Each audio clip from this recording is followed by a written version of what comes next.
All right, so I wasn't gonna tear this engine apart. I was just gonna change the mag side crank seal, but the PTO crank seal, you have to split the cases.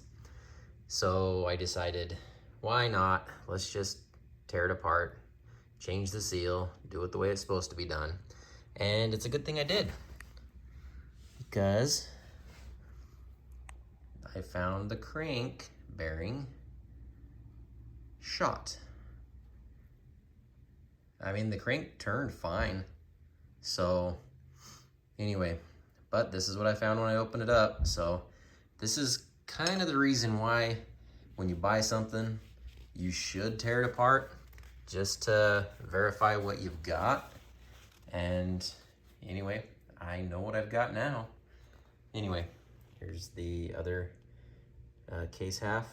Still gotta finish taking it apart and get the seal out.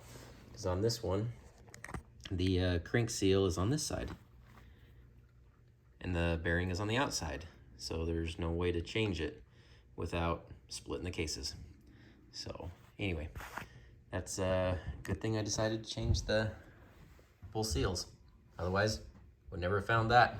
Then the motor would have locked up on it. So anyway, just a short little update. We'll see what I can do about getting this engine put back together.